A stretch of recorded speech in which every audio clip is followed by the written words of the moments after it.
but they made one flaw. Me, allowing me to radiate, emit into circulation chest of all my Gotta dance, monkeys. Forgot to dance. That's why I was such a jerk last week, Carol. It had been weeks since I danced. Give me that music again. Wake up in the morning. You remember the Dream Warriors? I love that early 90s hip hop. I know. It's what time? Oh yeah, that's a great song. The Dream Warriors. Anyway, so a buddy of mine, James, who goes by the DJ name Pangean. Anybody know what Pangean refers to? Oh my God, Carol does back there. Because Carol's smart. Carol's smarter than all y'all. She's definitely smarter than me. She was just laughing. You were just laughing at me last week when I was screaming at that caller. She was just like, oh, Todd. Oh, you thought it was who? Oh, you thought it was mock hysteria. My hysteria is always real, Carol. My hysteria is never mock. All right, so anyway, okay, I'll tell you what. I'll give you, out of my own pocket, I'll give you a $10 gift certificate to the book and music store where I work, at the Reader's Corner. I swear to God, out of my own pocket. If the first person who calls 996-6775, 996-6775, the first person who calls and tells me what Pangean refers to. That's my buddy James's DJ name. Both of us are going to be spinning tomorrow night, Thursday, the 19th of June, at Neptunes, which is the bar below King's. And Carol, the best new restaurant in Raleigh just opened up. You know, there's King's at the top, there's Neptunes at the bottom, and the middle has been empty for the last couple of years, right? And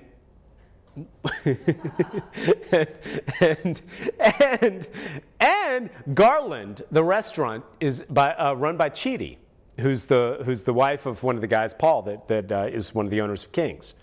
I don't know, Chidi's probably a part owner of King's too, because they're married. And I don't know how that works because I'm a single gay man. How does ownership work in marriage? I just have no clue. This is a whole other world. But anyway, so King's at the top, Neptune's at the bottom. Garland just opened up. They've got a window on the street. Their restaurant inside is going to open soon. And Carol, their food is cheap and delicious.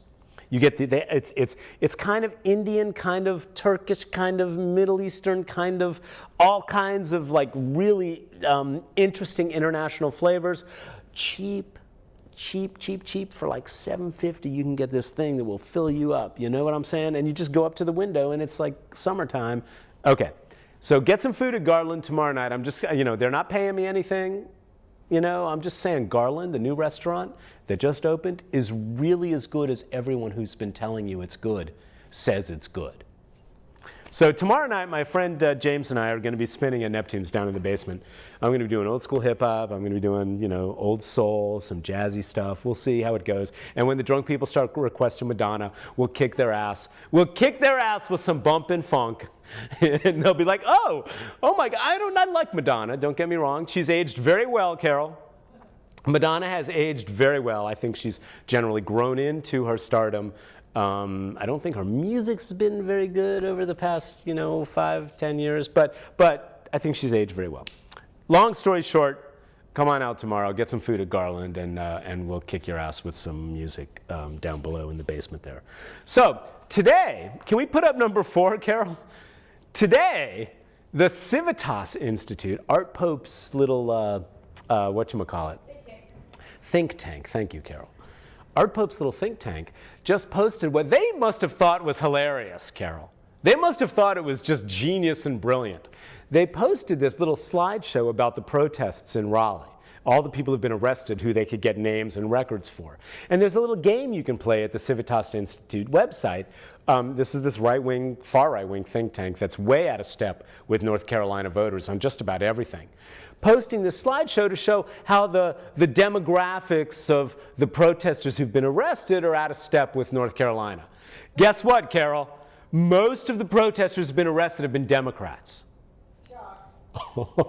Shocker, right? They're not representative. Art Pope's Civitas Institute isn't representative. The positions that the Civitas Institute encourages and pushes are not even close to being majority positions in North Carolina. That's why they have to keep trying to limit the ways we can vote. And remember, every time there's a new election, you got to get out and vote to push back against the art popes of the world. That's what you got to do. They're trying to stop you and stop your vote from counting and let art popes' money count for so much more. It's a cliche, but it's freaking true. So what do you got to do? Just come on out, make sure you vote, and encourage everybody you know to vote, because we outnumber them and art pope knows it. So anyway, he knows it. That's why they're trying to stop poor people, stop minorities, stop ex-felons, stop everybody, people who've served their time and should be allowed to vote after serving their time. They're trying to give them a 5-year, they want to just stop all these people from voting because they know that the majority of North Carolinians do not support what art pope wants North Carolina to turn into. But today, art pope's little toy, the Civitas Institute, and you guys at the Civitas Institute, you know you're a toy. You're a little toy. Why does John Hood and the John Locke Foundation not come out in favor of gay marriage? Why don't they have a position about it? Years ago, John Hood told me that it was because they didn't deal with national issues, they just dealt with state issues. It's a state-by-state issue now. The John Locke Foundation has still never come out. They're libertarians, remember? Still never come out against the exclusion of gay people from equal rights for everyone. I did that in a roundabout way. John Locke Foundation has never come out in favor of equal rights for all Americans. Period. There's no excuse, John Hood. But the reason is it's art popes and the far right wing's money that funds the John Locke Institute, right? So, they're never going to come out for something as basic and libertarian as government should not have any business in the marriage business, right? They're never going to take a position. Or if government is in the marriage business, government should not be allowed to say which two people can get married and which two people can't. And Carol, if I push it even further, we're talking about polyamorous marriage too, which all the Mormons should be in favor of, but they ran scared because the government clamped down on it. But why should the government not allow polyamorous marriage? Let's not go there, Carol. They're not ready for that. The government shouldn't be involved in anybody's marriage. That's the point. Okay, so anyway, this so-called libertarian group, the Civitas Institute, which is totally our Pope's toy, right? They just posted a slideshow of all the mugshots of all the people who've been arrested so far and did a little geographical and demographical, analysis, right? Oh, most of them are from, guess what, Carol? Most of the people who come to the legislature protests in Raleigh are from Orange, Durham, and Wake counties. What a shocker. What a shocker. And the next biggest one is Mecklenburg County. Oh, so people are driving all the way from Charlotte for these things. That's interesting. The point is that not only, that's fine, it's all public record, but not only did they use the public arrest records and the mugshots, but what they did is they then went into the databases of political donations where you have to announce your employer, right? I'm pretty sure this is how it works, how they got the employer. When you give a political donation, you're required to mention who your employer is. For some rules to say, make sure you're not, whatever. I don't know what the rules are. But the Civitas Institute didn't just do the mugshots. Can we put up number 6, Carol? We'll go back to number 5. Yeah. Wait, is that 6? That's 6. Oh, okay. Try number 5. 4 or 5. Yeah, that's it. The Slammer. Y'all know the Slammer, right? It's that sleazy newspaper that collects arrest records, charges $1 at the local crack mart, and you buy the Slammer and you go through and you laugh at all the people who've been arrested. I have been arrested. Thank God the Slammer didn't exist when I got arrested, right? So here's the thing. The Civitas Institute has just, go back to number 6, Carol. I'm sorry. Has just, aside from pulling the generally sleazy move of using this Slammer, like, let's post all their mugshots, and you can play a game. Which one's 52 years old? And they show 3 people. Mugshots are very rarely flattering. And Carol, elderly liberal people from local churches haven't really thought long and hard about the general rule that you always smile when you get your mugshot taken, right, Carol? Carol and I, you and I, we know this. We've grown up in this culture. Maybe we've been arrested. Maybe we've been in situations where we could have been arrested. Oh, right, remember to smile when you get your... Carol says, if I've learned anything from Lindsay Lohan, it's to smile when you get your mugshot taken. So these are people who do, you're talking to elderly church people from Durham and Raleigh and Chapel Hill, right? Pulling Baptists, people who've been there for a long time going, this is wrong, They don't, so their mugshots are not very flattering. So the Civitas Institute, thinking they're being cute. Or just mean. Well, I think it's mean, but they think they're being cute, right? Post all their mugshots. You get 3 choices. Which one's from Granville County? This is the boringest mugshot game ever, Carol. Which one's 50 years old? Which one's from Chapel Hill? And you pick, it's like, really? There's, if you're going to do it, if you're going to go there, you might as well really go there and make the game fun, right? So anyway, so they have this this is really sleazy. Like I said, this is slammer style tactics. Now, what's the point? What does the Civitas Institute think they're doing? Well, they think they're being cute. They think they're being funny. They're definitely being mean about it. But here's what they then went further and did. They analyzed the voter registration. They used those names, found their voter registration, analyzed their political contributions, and named their employers of the protesters. Oh, we have a call.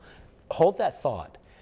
The Civitas Institute named the employers of each of the protesters they could find employer information for. Hold that thought. Hi, you're on the air. Hi, Todd. This is Jim. How are you? Jim, good to hear from you. Do I know you? Well, I've talked to you before. Oh, okay. A few years back, but... okay, well, nice to meet you, Jim. Nice to talk to you again, too. And you missed the fact that they had to guess the name of the mugshot. The person's name, they put the person's last name down, and you guess which person it was who had that name. This is the boringest mugshot game ever. Go ahead. So what are you saying? This was particularly interesting? It was crazy. It's nuts. I mean, and I wrote him a little note that said, it's disgusting. And it is disgusting, but they think they're being cute. But go ahead. What? Yeah. So you wrote them a note. And I said, not only has our government shook the hornet's nest, but you guys are now poking a stick at it. Yeah. And yeah. If you keep poking the stick at it, you're going to see what's going to happen to us. Because you think if we organize to get Obama elected, watch what we're going to do to you in the next election. We really need to follow up on that. We really need to get people to come out to vote. We really need. Can you imagine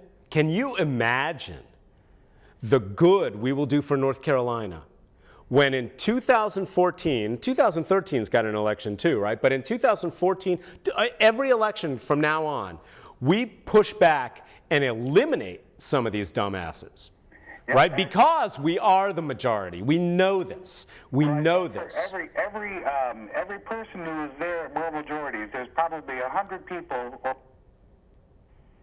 Or what? There's more than 100 people probably for every person who's at moral majorities protest there. There's probably 100 or people who are out there that can't make it. Okay, well, there's definitely some, yeah. I mean, I question the exactness of your scientific enumeration, but I agree with you. I think you've got a point. Do you want to get that call that's coming through on your other line? Yeah, we're good. Thanks. Okay, all right, thanks. But caller ID is a curse on humanity. I'm sorry. I need to get rid of it. If I couldn't, not caller ID, call waiting, I mean. They won't let you have one or the other. I don't want to pay for call waiting. You get a busy signal when I'm on the damn phone, Carol. What's so wrong about that? Anyway, that's how technologically advanced my phone is. But here's the thing. Go back to number 4, Carol. Or whichever one talks about the employers. Yeah, next one. There we go. That used to happen all the time in the 1950s. Why did they post the employer information? Oh, just for information. Really? regardless of why you think they did it, it is a classic intimidation technique from the racist defenders of segregation in the 1950s. Classic. Call the employers, harass the employers, make sure the employers know that this is what's happening. Ask the employers, do you want this person to be employed with you? That's a classic, classic technique of the racists defending segregation, used against the protesters who were on the sidewalk. I know this because I've talked to some of the protesters who were on the sidewalk in Raleigh trying to desegregate movie theaters and restaurants in Raleigh, and heard stories about how some of them lost their jobs. That was a tactic that they used. So, to respond to this, Carol, do you know what Occupy Raleigh did? Oh, yeah. Occupy Raleigh. Yay! At Occupy Raleigh on Twitter, right? Occupy Raleigh posted Art Pope's home address and telephone number and emails, a couple emails.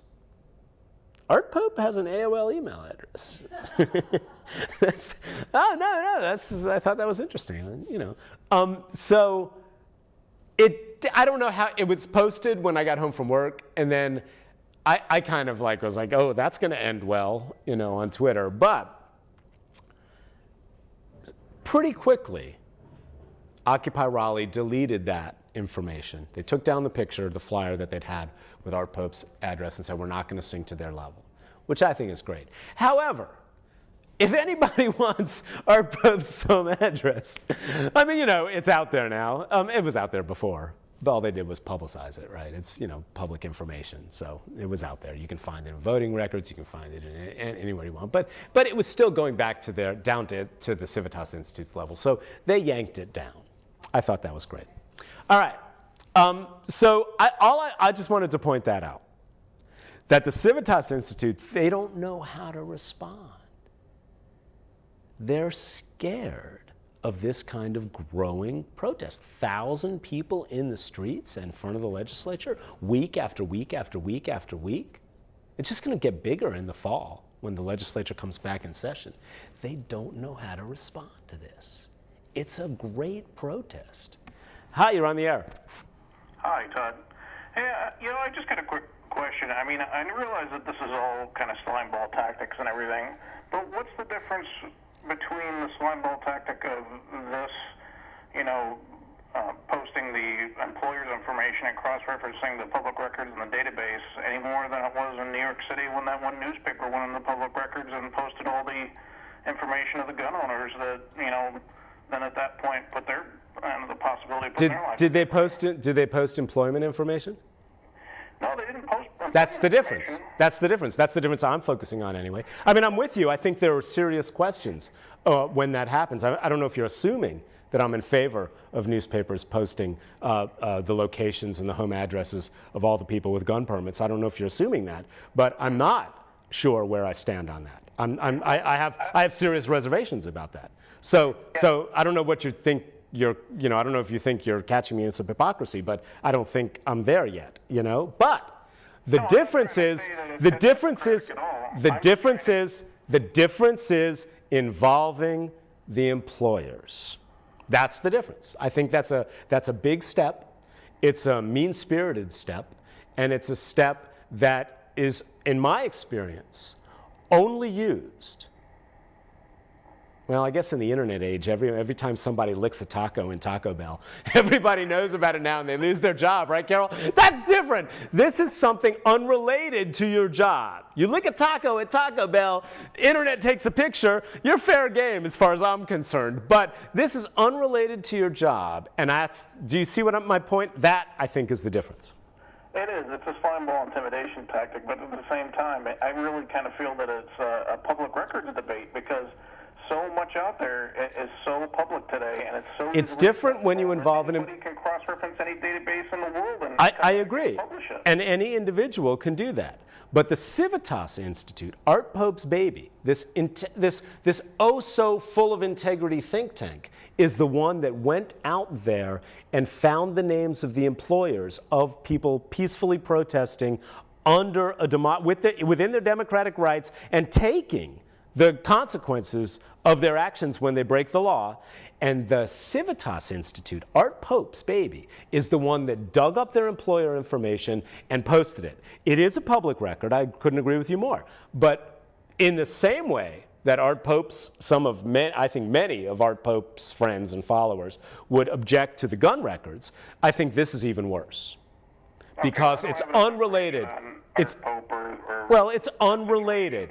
The employer is unrelated. It would be like sending letters to the employer of somebody with a gun permit, right? And organizing a campaign to send letters to the employers of everybody who has a gun permit. That would be a similar situation. Do you see my point? I was trying to bring the analogy or the comparison, but nobody's done that. Nobody's sent letters to the employers of as far as I can tell, of gun permit owners. Think of another slimeball tactic or make a comparison there, but well, but do you see the difference? Yeah. The difference is you're involving the employer in a person's private life. And you're trying to get the employer to notice their name on an internet list, right? You're trying to shame the employer of the person, preferably into putting pressure on the employee to not do that anymore. That's the only reason the Civitas Institute is posting the employers, even though it's public data, publicly available. To go out there and you yourself pull that out and post that next to the name of the RSD is despicable. And it's exactly the kind of intimidation tactic that racist pro-segregation people were doing in the 1950s. It's disgusting. And Art Pope should be shamed for this. I guess it wouldn't be used if it wasn't so effective. I mean, we've seen it on YouTube with was it the one at Chick-fil-A with the no. Well, Chick-fil-A driveway. Yeah, I mean, here's where I would agree with you. The Chick-fil-A lady, Carol, you saw that, right?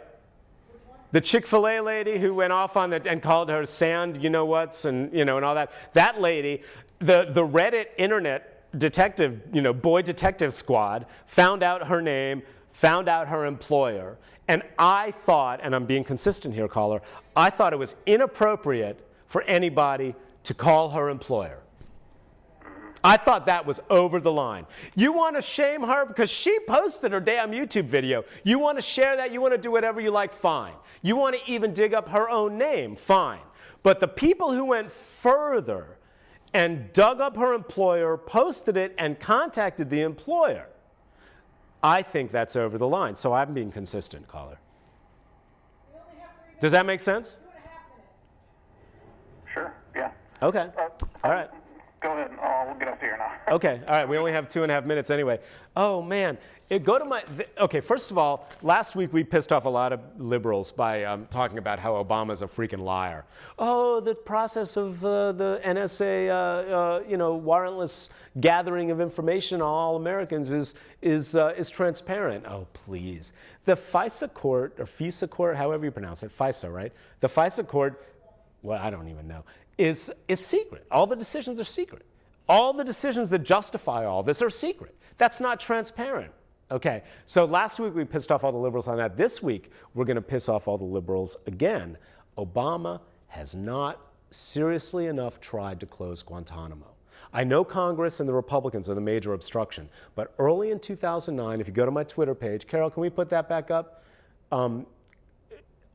Early in 2009, soon after he got elected, Obama, and particularly Rahm Emanuel, decided that this wasn't worth the political capital and pulled away, leaving all the Democrats who supported closing Guantanamo in Congress in the lurch, twisting in the wind, as one of them called it. If you go to my Twitter page and scroll down, I've got a couple of links to articles about this, right? The Daily Beast has a great column, or a great article, actually, about how Obama screwed up his first attempt to close Guantanamo. The Economist is another one. The Economist. Carol, can we show that? This is a capitalist newspaper out of England, right? The Economist, right? It's very, it's mainstream but center right, especially on economic issues. And they say Guantanamo Bay, enough to make you gag. The prison is a deeply un-American disgrace. It needs to be closed rapidly. I link to it on my Twitter page. It's a great, just 2 pages. You can do that, right? You can do that. You can read a 2-page article on the internet with no BuzzFeed pictures, right? It's not a listicle, it's an article. All right. How much? 15 seconds. Read this.